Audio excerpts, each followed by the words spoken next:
Assalamu alaikum students. I hope all of you will be fine and safe. In this lecture, we will learn how to prove associative law of union and intersection and how to draw the Venn diagram among the sets. ठीक है, among three sets. In the previous lecture, you have learned to draw the Venn diagram between two sets. I think at your level it is a bit difficult to draw the Venn diagram among three sets.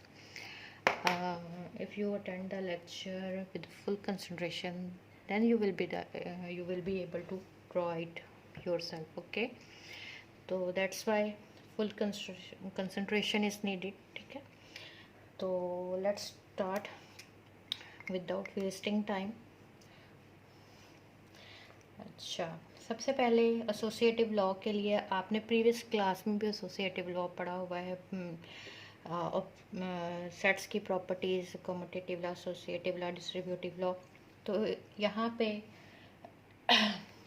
हम associative law को prove करेंगे. Right hand side equal to the left hand side. आपको पता है associative law में just क्या होता है कि आप अगर ऑपरेशन सेट्स पे अप्लाई करें और उनके रिजल्टेंट आंसर पे कोई फ़र्क ना पड़े उनके ऑर्डर चेंज करने की वजह से, तो वो एसोसिएटिव लॉ होता है. जैसे यहाँ पे देखिए, पहले मैं बी यूनियन सी लूँगी, उसके बाद उसका यूनियन ए के साथ लूँगी. यहाँ पे पहले ए यूनियन बी लूँगी और उसका यूनियन सी के साथ लूँगी.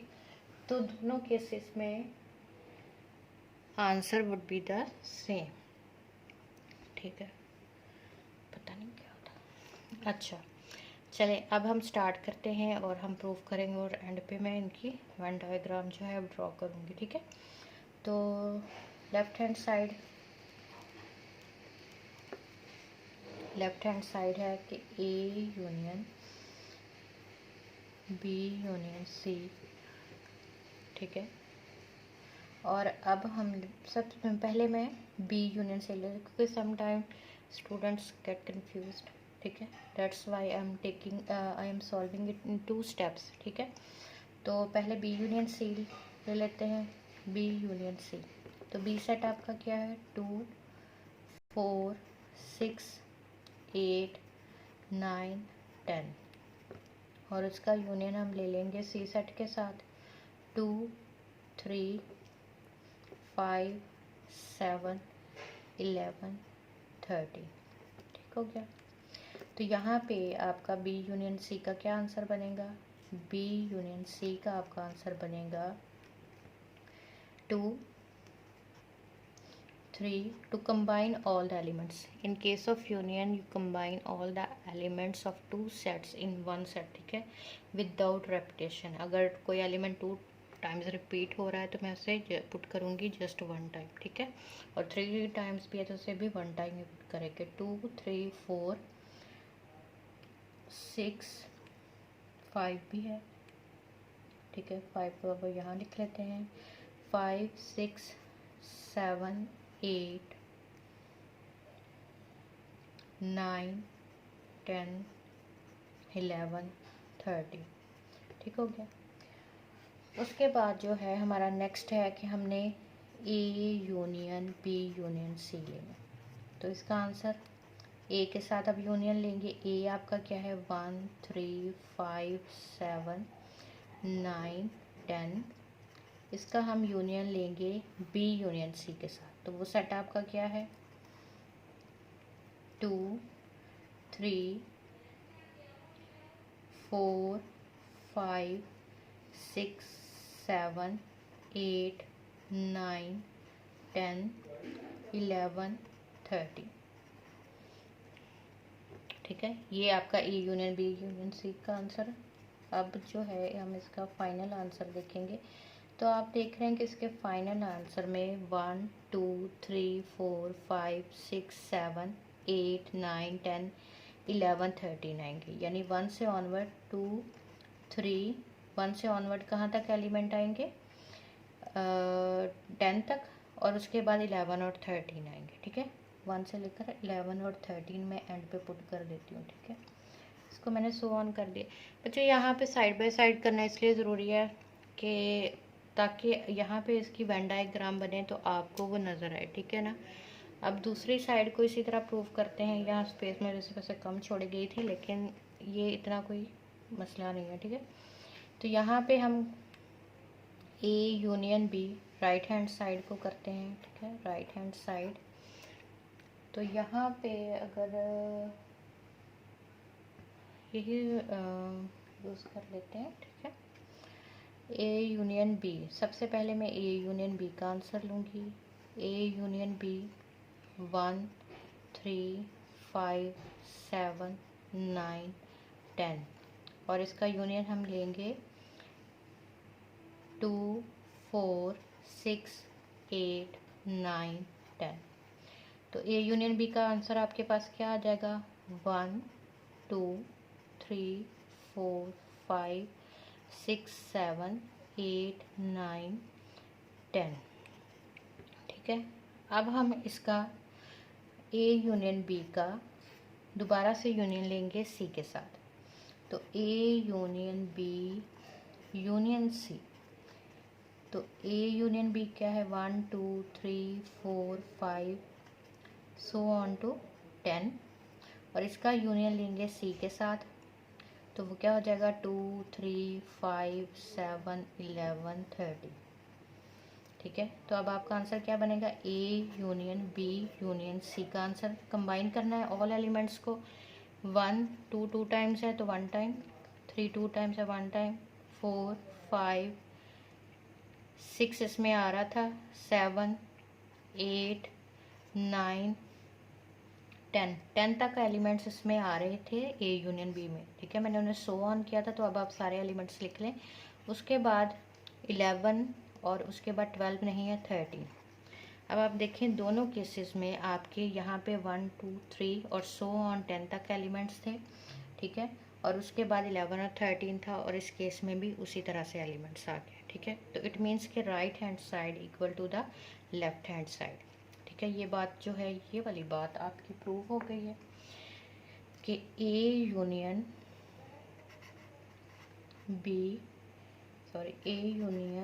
Union C is equal to है किसके? A union B union C के, ठीक है। अब जो है हम वेन डायग्राम दोनों केसेस में ड्रॉ करेंगे, जो कि हमारा मेन है प्रॉब्लम ही है बस। इस वीडियो में थोड़ा सा मैं कंफ्यूज हो रही हूँ कि मैं आपको किस तरह समझाऊँ, क्योंकि बच्चे थोड़ा सा इसको टॉपिक को टफ लेते हैं। सबसे पहले तो आपने जब भी Venn diagram among the 3 sets आपने ड्रॉ करनी है, तो सबसे पहले है तो आपने देखना कि सेट्स के दरमियान में क्या रिलेशन है, ठीक है। यहाँ पे आप देखें ए और बी के दरमियान में आप देखें कि आपके ये एलिमेंट्स जो हैं, इनमें पहले 2 सेट्स में कौन से एलिमेंट्स कॉमन आ रहे हैं? यहाँ पे 9 और 10 कॉमन आ रहे। इट मीन्स कि ये ओवरलैपिंग सेट है, ठीक है। ए बी का आपस में क्या रिलेशन है कि ओवरलैपिंग सेट है। बी सी का देखें 2 4 2 कॉमन है, 4 6 8 9 3 5, अब 2 ही कॉमन है। एटलीस्ट 1 एलिमेंट भी कॉमन हो तो आपका वो सेट ओवरलैपिंग होता है, ठीक है। At least 1 element is common, then your set will be the overlapping, ठीक है। तो ये भी आपका ओवरलैपिंग सेट है। अब ए बी का आपस में रिलेशन देख लिया, बी सी का रिलेशन देख लिया, अब ए सी का भी देख लेते हैं। दोनों के दरमियान कोई 3 और 5 दोनों के दरमियान में हमें नज़र आ रहा है कि ये दोनों कॉमन एलिमेंट्स है, तो इट मीन्स कि ये ओवरलैपिंग है। तीनों सेट्स का आपस में रिलेशन जो है वो ओवरलैपिंग है। तो अब इस तरह के केस में आपने सेट्स को किस तरह ड्रॉ करना है? यहाँ पे बच्चों मैं यहाँ पे एक ही डायग्राम ड्रॉ कर दूँगी, क्योंकि वही दोनों के लिए होगी, ठीक है। तो आपने दोनों साइड पे डायग्राम जो ड्रॉ करनी है वो एक ही डायग्राम दोनों साइड्स पे होगी, क्योंकि एज सच कोई डिफरेंस नहीं आ रहा, ठीक है। तो या फिर हम कर लेते हैं, देखते हैं अभी।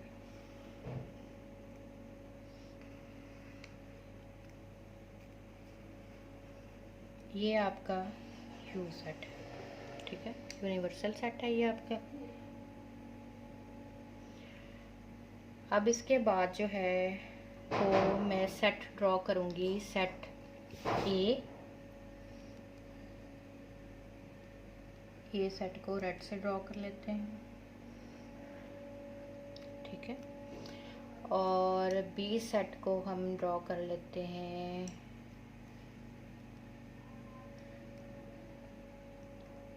ब्लू से, और सी सेट को हम ड्रॉ कर लेते हैं ग्रीन से। ये जस्ट टू शो कि आपका कॉन्सेप्ट थोड़ा क्लियर हो जाए, ठीक है। मुश्किल है इस तरह ड्रॉ करना। A B and this one is the C. अब एलिमेंट्स पुट करेंगे हम इनमें, ठीक है। अब आप देखें ए और बी के दरमियान में अब कॉमन एलिमेंट्स मैंने आपको बताया था 9 और 10 है। इट मीन्स कि आप इनके कॉमन एलिमेंट्स को जो है वो मैं पुट कर देती हूँ, कॉमन एलिमेंट्स को ये ऑरेंज कलर से, ठीक है, ताकि पता रहे कि ये कॉमन एलिमेंट्स है। 9 और 10 जो है यहाँ पे कॉमन है ए और बी के दरमियान, ठीक है। और इसके बाद देख लेते हैं बी और सी के दरमियान में। ए बी के दरमियान में 9 और 10 है। ए और बी और सी के दरमियान में 2 है।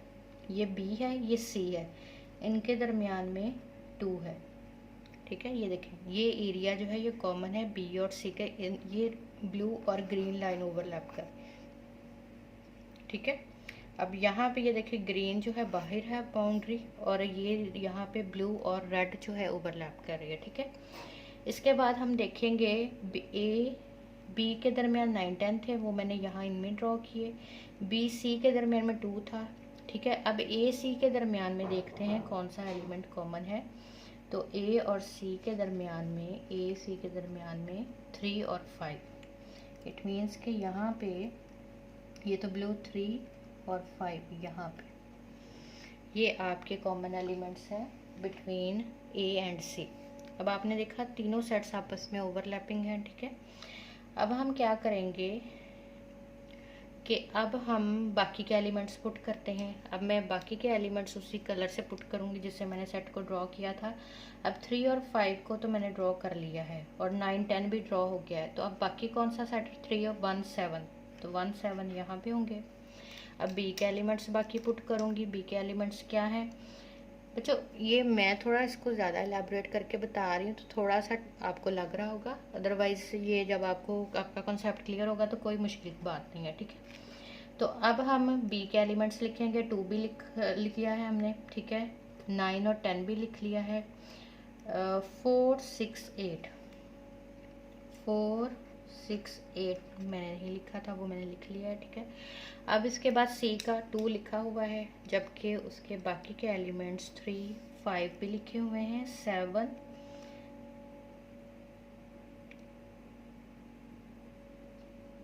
3 5।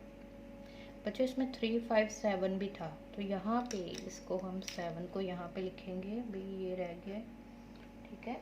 3 5 7 भी था और 7 आपका यहाँ पे नहीं होगा, ठीक है।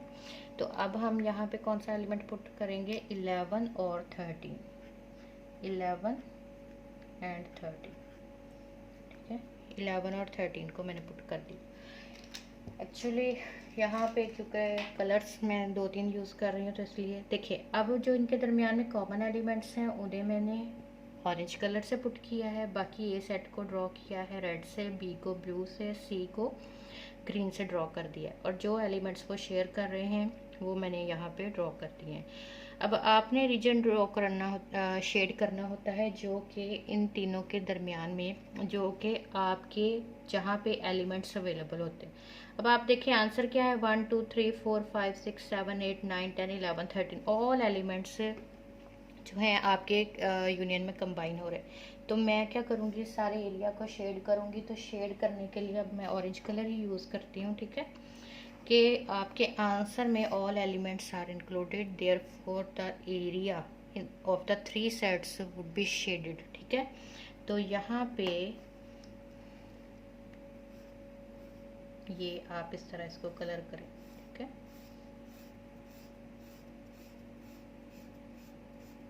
मैंने आपको बताया था जहाँ जहाँ आपके एलिमेंट्स अवेलेबल होते हैं आंसर के, वहाँ वहाँ से हम उसको शेड कर देते हैं, ठीक है।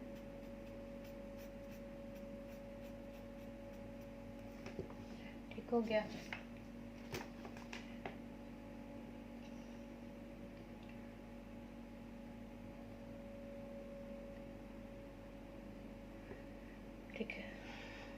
आई होप कि आपको समझ आ गई होगी।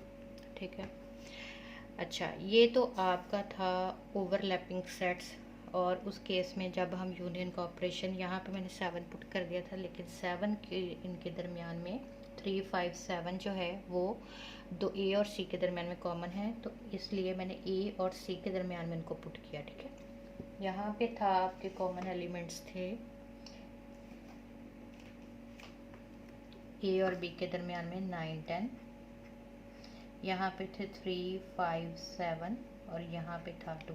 ये मैंने आपको प्रोमिनेंट कर दिए और रीजन मैंने सारा जो है वो जो शेडेड रीजन है we shows that all the elements of A B C are included in the sentence answer. ठीक है, ये अब हम आगे करते हैं in case of associative law. यही डायग्राम आपकी सेम बनेगी दूसरी साइड के लिए भी। ठीक है, आपने इसी को सेम इधर ड्रॉ करना है। ठीक है, अच्छा क्योंकि हम राइट हैंड साइड और लेफ्ट हैंड साइड दोनों को प्रूव करें कि सेम है, इस केस में अभी आंसर वही था, इस केस में भी आंसर वही था, यूं ही सेट ड्रॉ होंगे और आप सारे एरिया को शेड करेंगे, बिल्कुल सेम आपकी डायग्राम बनेगी। ठीक है, अब हम देखते हैं एसोसिएटिव लॉ ऑफ इंटरसेक्शन। ठीक है, एसोसिएटिव लॉ ऑफ इंटरसेक्शन। तो यहाँ पे मैं इसको ड्रॉ कर सॉरी पहले मैथमेटिकल कैलकुलेशन कर लेते हैं, दरमियान में लाइन पुट कर लेते हैं। लाइन का फ़ायदा है कि स्पेस थोड़ी। ठीक, अब बच्चों ये भी वही सेट्स हैं जो मैंने अभी आपको बताए हैं। ठीक है, चेक किया। ठीक है, तो इसमें हमने एसोसिएटिव लॉ ऑफ इंटरसेक्शन में प्रूव करना होता है कि A intersection B intersection C is equal to A intersection B intersection C. ठीक हो गया, तो सबसे पहले मैं लेफ्ट हैंड साइड को लूँगी और इसमें मैं पहले बी लेफ्ट हैंड साइड आपकी है A intersection B intersection C, तो इसमें मैं बी इंटरसेक्शन सी को लूँगी। ठीक है, 2 स्टेप में मैं सॉल्व कर रही हूँ, पीछे भी मैंने 2 स्टेप्स में सॉल्व किया था। ठीक है, अब बी इंटरसेक्शन सी 2 4 6 8 9 10 इंटरसेक्शन का ऑपरेशन अप्लाई करेंगे 2 3 5 7 11 30। ठीक हो गया, अब जो है इनका आंसर क्या होगा बी इंटरसेक्शन सी का, what would be the answer? In intersection we take the common elements between the 2 sets. ठीक है, तो 2 कॉमन है 4 6 8 9 10 और 3 5 7 11, सिर्फ 2 ही एक कॉमन है। ठीक है, इसके बाद नेक्स्ट स्टेप में मैं इसका इंटरसेक्शन लूँगी A intersection B intersection C, तो यहाँ पे ए सेट आपका क्या है 1 3 5 7 9 10 और इसका इंटरसेक्शन लेंगे हम 2 के साथ, तो आपका आंसर बन जाएगा A intersection B intersection C is equal to, कोई भी एलिमेंट कॉमन नहीं है तो एम्प्टी सेट। ठीक है, ये लेफ्ट हैंड साइड होगी। अब हम राइट हैंड साइड को करेंगे, तो राइट हैंड साइड जो है वो आपकी क्या है A intersection B intersection C, तो यहाँ पे पहले मैं ए इंटरसेक्शन बी लूँगी। ए सेट क्या है मेरा, ए इंटरसेक्शन ए सेट है 1 3 5 7 9 10, इसका इंटरसेक्शन आप लेंगे बी के साथ 2 4 6 8 9 10, तो आपका ए इंटरसेक्शन बी का आंसर क्या होगा 9 10, because 9 and 10 are common between the 2 sets 1 3 5 7 2 4 6 8 and बाकी एलिमेंट्स जो हैं उनमें से कोई भी कॉमन नहीं। अब हम लेंगे A intersection B intersection C, तो ए इंटरसेक्शन बी का आंसर क्या है 9 10, अब इसका इंटरसेक्शन लेंगे सी के साथ 2 3 5 7, 11, 13। तो बच्चों देखो इनमें ए इंटरसेक्शन बी। अब इन टू सेट्स के दरमियान में कोई एलिमेंट कॉमन है, ये है 2, 3, 5, 7, 11, 30 और ये 9, 10। कोई एलिमेंट कॉमन है तो इट मीन्स के ये क्या होगा, एम्प्टी सेट होगा। तो आप देख सकते हैं कि दोनों केसेस में answer is the same. It means right hand side is equal to the left hand side. ठीक हो गया। तो अब हम इसकी वेन डायग्राम को ड्रॉ करते हैं। ये सारी चीज़ आप प्रीवियस क्लास में कर चुके हैं, इसलिए मैं इनको इतना फोकस नहीं कर रही। अलबत्ता वेन डायग्राम जो है वो थोड़ी है, इसको उतार लेते हैं।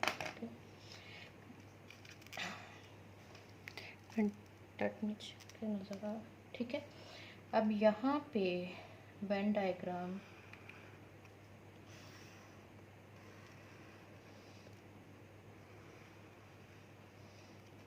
ठीक हो गया। अब हम क्या करेंगे, ए सेट को, रिलेशन इनके दरमियान में यही है, ए बी ओवरलैपिंग, ठीक है, बी सी ओवरलैपिंग,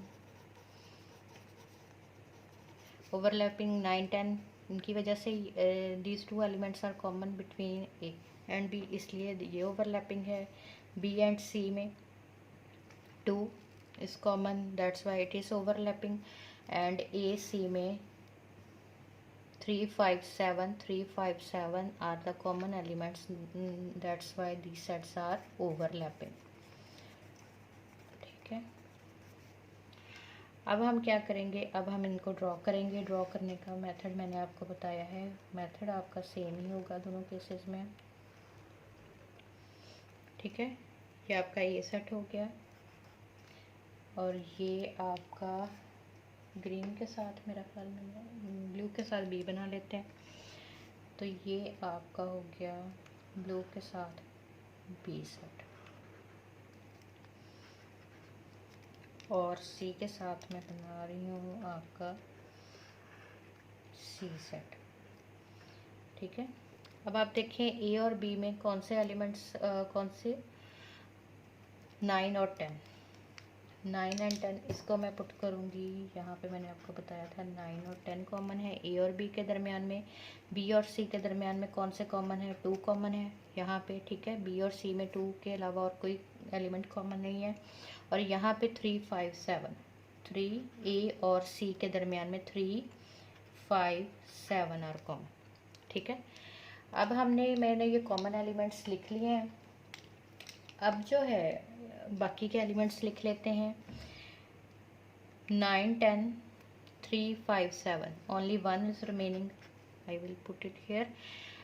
बी में 2 और 4, 6, 8, 9, 10 लिखे हुए हैं। 4, 6, 8, 4, 6, 8। ठीक है। अब बी के कंप्लीट हो गए। कौन से एलिमेंट्स हैं, 2, 4, 6, 8, 9, 10। ठीक है। ए के कंप्लीट हो गए, क्या है, 1, 3, 5, 7, 9, 10। ठीक है। अब सी के कंप्लीट करेंगे। सी में कौन से एलिमेंट्स पहले से लिखे जा चुके हैं जो कि उनके कॉमन थे, 2, 3, 5, 7, 11 और 13 आपके रह गए हैं। ठीक है, 11 और 13। ठीक हो गया। अब जो है, अगर बच्चों आप यहाँ पे देखें तो आपको वाज़ह नज़र आ रहा है कि आपका जो है आंसर, आपको अगर आप ज़रा सा गौर करें कि हमने इंटरसेक्शन में वो एलिमेंट्स हमारे जो है आंसर में होते हैं जो कि तीनों सेट्स में कॉमन हो। इंटरसेक्शन का यही मतलब होता है ना कि द कॉमन एलिमेंट्स बिटवीन और अमंग द सेट्स। तो यहाँ पे 3 सेट्स के दरमियान में तीनों एलिमेंट्स जो कॉमन हो। अब आप देखिए यहाँ पे कोई भी एलिमेंट कॉमन नहीं है। ठीक है, यानी यहाँ पे ये ऐसा एरिया है, ये वाला एरिया, अच्छा ये एरिया, ये आपका ऐसा एरिया है ये वाला, जो कि तीनों सेट्स को कवर कर रहा है। इसमें सी भी इंक्लूड है, बी भी इंक्लूड है, ए भी इंक्लूड है। ये देखें, ये वाला जो आपका है इसमें आपका सी है, ए है, इसमें यहाँ देखिए आपका बी है और सी है, और यहाँ पे आपका देखें ए है और बी है। और उनके दरमियान में कोई भी एलिमेंट, ए और बी के दरमियान में कॉमन एरिया कौन सा है, ये, ठीक है। और यहाँ पे इनके दरमियान में कॉमन एरिया कौन सा है, ये बी और सी के दरमियान, और ए और सी के दरमियान में ये एरिया कॉमन है। अब इन तीनों के दरमियान में कॉमन एरिया कोई नहीं है, तो इसका मतलब है कि ये आंसर में भी आपने देखा कि आपका आंसर जो है वो वहाँ पे होगा जहाँ पे आपका एम्प्टी सेट है, ठीक है। एम्प्टी सेट है तो इट मीन्स कि आपके रीजन जहाँ पे कोई एलिमेंट तीनों के दरमियान, यहाँ पे अगर सिंगल एलिमेंट भी यहाँ लिखा होता ना तो वो इसका आंसर होता, लेकिन यहाँ पे मैं इसको शेड ब्लैक से करके दिखा रही हूँ, इसको थोड़ा प्रोमिनेंट करने के लिए। ये आपका वो एरिया है जो कि आपका फाइनल आंसर, ठीक है, कि कोई भी एलिमेंट जो है इसके अंदर नहीं है, ठीक है। तो ये आपका जो है वो एरिया है जहाँ पे कोई एलिमेंट मौजूद नहीं है, और आपको मैथमेटिकल कैलकुलेशन से भी यही पता चला है कि आपके आंसर में कोई एलिमेंट नहीं है। तो यहाँ पे जिस एरिया को मैंने कलर किया इसके दरमियान में भी कोई एलिमेंट नहीं, ठीक है।